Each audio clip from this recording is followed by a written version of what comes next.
Hello students, welcome to my channel, and if you find this video useful for you, then please like, comment and subscribe my channel. In this video we are going to talk about chemical changes. What are chemical changes? Okay, a change in which the composition and chemical properties of the substance change and one or more new substances are formed is called a chemical change. Now here chemical properties of the substances and the composition of the substances get changed and one or more new substances are formed after the change. Okay, this change is called chemical change. Chemical changes are also called chemical reactions. Okay, now the composition and the chemical properties. Composition means what are these substance made up of. Okay, that is the composition. And chemical properties like corrosiveness of that substance, then flammability means capability of burning, then rusting. These are all the chemical properties. Also density of the substance.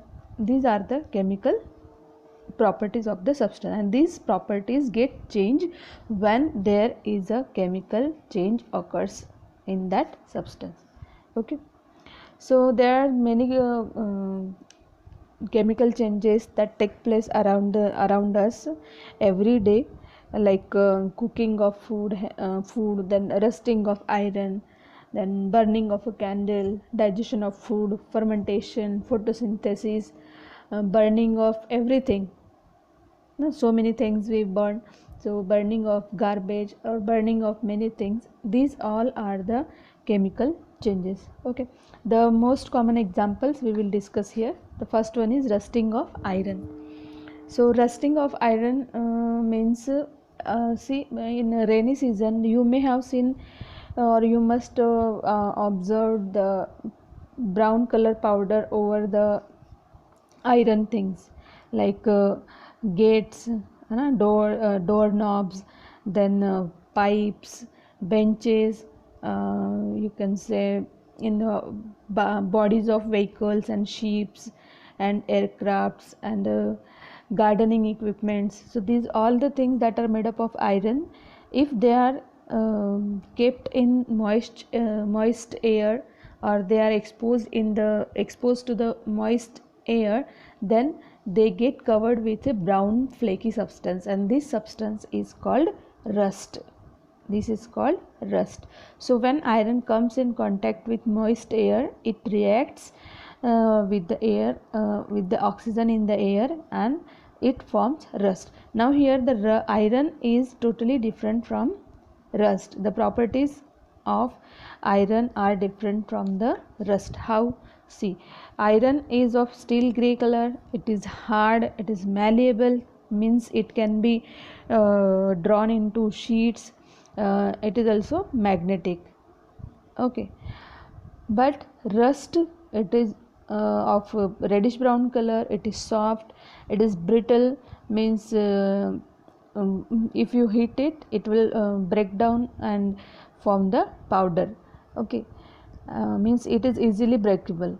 Then it is non-magnetic metal oxide. It is not magnetic, it is non-magnetic metal oxide. It is the oxide of iron. Rust means they are the oxides of iron. Okay, so the properties of iron are totally different from the properties of rust. Okay, so this is the common example, that is rusting of iron, and this rusting of iron spoils many iron things, or the things that are made up of iron. This is a chemical reaction, and we can also express it by a chemical equation. Now see here, iron is the formula of iron is Fe. Iron uh, reacts with oxygen, that is O2, in presence of water, H2. Iron reacts with iron reacts with oxygen in presence with water, and it forms rust, that is iron oxide, Fe2O3. This is how we can represent this chemical reaction. Okay, forming of rust. Two things are important, or two things are required for rusting, that is oxygen and water. Means if the air is containing moisture, or humidity is there, means moisture is there in the air, then rusting is faster. Okay, so many things are there. We have to prevent them from rusting. So there are some methods by which we can prevent rusting of iron objects, like painting iron articles with oil paints. We can paint them with oil paints. Then next is coating of layer of oil or grease. We can apply layer of oil or grease over the iron object. Okay, then the next method is galvanization. Galvanization is the best method used for preventing rusting. Galvanization means deposition of a layer of zinc on iron. Zinc layer is deposited on the iron objects. Now zinc is a metal and it is rust resistant, means rust is not takes place on this zinc. Okay, it is carried out by a chemical process known as electrolysis. It is a chemical process and it is known as electrolysis. And the iron sheets for roofing, buckets and drums, they are first galvanized. Whatever sheets we are using, iron sheets we use for roofing, they are first galvanized, means they are galvanized sheets, they don't get rusted easily. Okay, then buckets that we use for storing water, then drums that we use for storing different things, they are also galvanized. Then next is electroplating. Electroplating means coating of a metal on another metal. Coating of a metal on another metal. And this electrolysis is done with the metal which is corrosion resistant metal. Corrosion resistant metal such as nickel and chromium. Nickel and chromium is used for electroplating. Which things are electroplated? Like auto parts, means automobiles, like vehicles parts, handles and all. Then bathroom fittings, like taps and showers in our home, they are electroplated. They don't get rusted easily because they are coated with nickel or chromium. Okay, then next is tinning. Tin is a corrosion resistant non-toxic material or metal, we can say, and it is therefore used in making containers or utensils of iron, brass and copper. Copper is safe for storing foodstuffs. Brass is also safe for storing foodstuffs, but these utensils are tinned. These utensils are tinned from inside before use for cooking. Okay, brass means pital, copper means tamba, we can say. So tamba and pital, these are used by our forefathers. Okay, then cans used for packaging ghee, oil, milk powder made from tin iron sheets. So cans that we use for packaging of ghee, oil, milk powder, they are made from tinned iron sheets. You if you have any ghee packet or oil packet or milk powder packet at your home, then you just observe it from inside. It is tin, means it is covered with a shiny substance. Okay, that it is tin.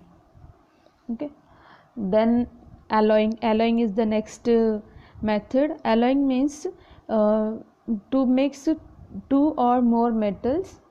Okay, alloy means it is a mixture of two or more metals. So certain metals can be made corrosion resistant when alloyed with other metals.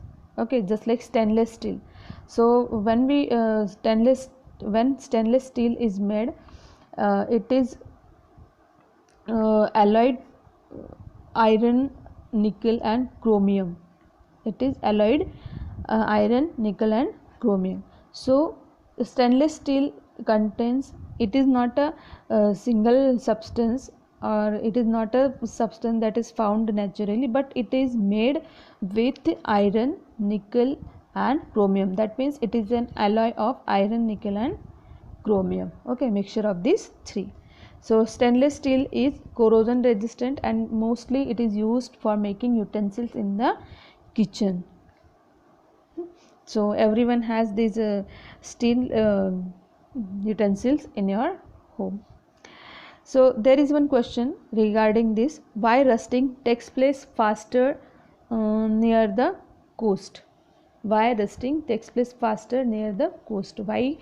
Because see, rusting occurs faster because this seawater contains many dissolved salts. Okay, we take out salt from the seawater, no, that means it contains many salts. So this process of rust formation is faster in the we can say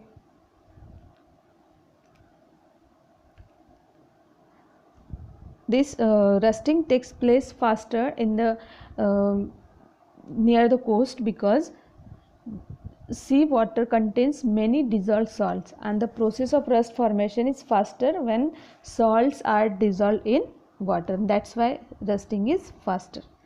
Then and what happens due to this reaction, or due to this rusting, the ships that are in the oceans or seas, they are suffered a lot from the damage due to rusting. Even though their bodies are painted regularly and the rusted iron has to be replaced periodically, but this increases the maintenance cost of the ships. What? This rusting. Okay, because of this rusting, the bodies of these ships, we have to paint them regularly, and also the replacement of the rusted iron parts is must on the regular basis, and it increases the maintenance cost of the ship. So this is one disadvantage of rusting. Okay, so in this way we have come to the end, and we will meet in your next video. Till then, take care. Goodbye.